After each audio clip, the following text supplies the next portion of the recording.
Olá, eu sou a Luciane, psicóloga da Secretaria Municipal de Educação de Guaíba, e eu vou conversar um pouquinho com vocês hoje sobre a depressão infantil. A gente sabe que o número de crianças com depressão tem aumentado, mas a minha conversa não vai ser no sentido da gente fazer diagnóstico das crianças, né? Eu vou conversar com vocês um pouquinho sobre alguns comportamentos, algumas coisas que a gente pode ficar atento, né?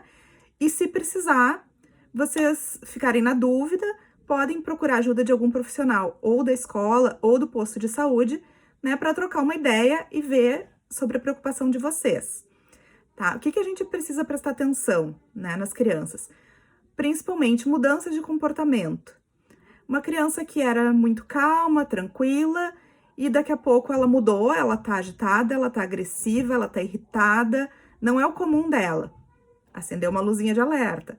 Ou ao contrário, uma criança que era agitada, que, né, costumava ser ativa, e agora daqui a pouco ela tá quieta, não fala, não brinca, né? O fato das crianças não brincarem é uma coisa, é um alerta pra gente, né? Criança, o comum é que seja ativa e que brinque. Uma criança que fica muito apática, que não brinca, que não se interessa por nada, que não sente prazer nas coisas que antes ela gostava, é motivo da gente, né, procurar conversar com algum profissional para ver o que está acontecendo com essa criança. Outras situações que merecem nossa atenção: crianças que se queixam muito de dor, muito frequentemente, né? Dói barriga, dói perna, dói tudo. Crianças que demonstram, né, na sua fala, uma baixa autoestima, por exemplo, dizendo que não serve para nada, que é inútil, que é burra, né? Ou que era melhor não ter nascido, que não queria estar aqui.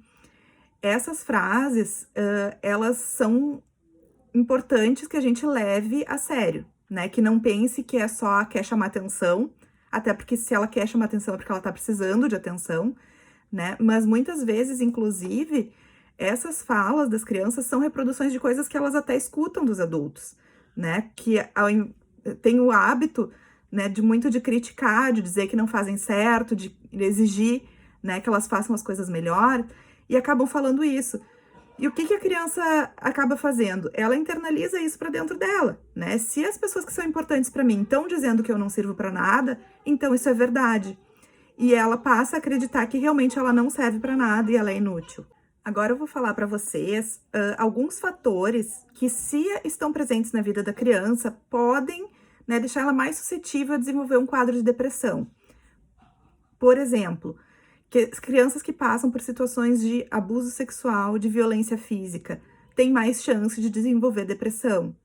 Crianças que passam por situações de conflitos familiares intensos, seguidos, né? A casa vive cheia de briga, tem mais chance. Quando um dos pais faz uso de álcool ou de drogas, também. Quando tem uma situação de pobreza extrema, de falta de recursos, de comida, de coisas mínimas para sobrevivência, isso acaba impactando na saúde mental também.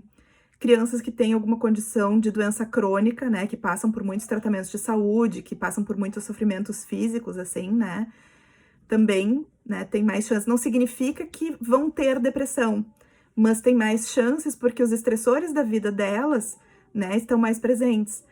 Crianças que não têm convívio com outras crianças, crianças que ficam muito nas telas, né, e aí isso priva elas de um contato com outras crianças e com outros adultos.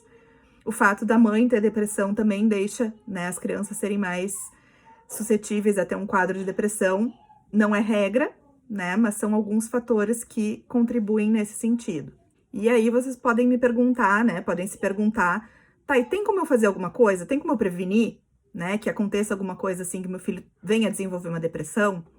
Sim, tem algumas coisas bem importantes que a gente pode fazer, que, claro, a depressão ela tem uma questão genética, mas a manifestação da doença ela tem a ver, né, também com os fatores ambientais.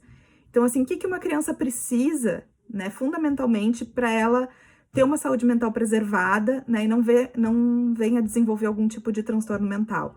A criança precisa de amor, de afeto, de colo, cuidado, de respeito, né, de ter os seus sentimentos entendidos pelos adultos.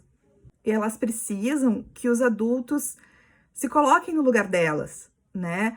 Nomeiem o que elas estão sentindo, ajudem elas a entender que aquilo que elas estão sentindo naquele momento é tristeza, ou é raiva, ou é frustração, ou é animação, felicidade, que coloque nome naquilo que elas estão sentindo, né? E que nunca menospreze o sentimento delas, por mais que para nós às vezes pareça, né, alguma coisa mínima.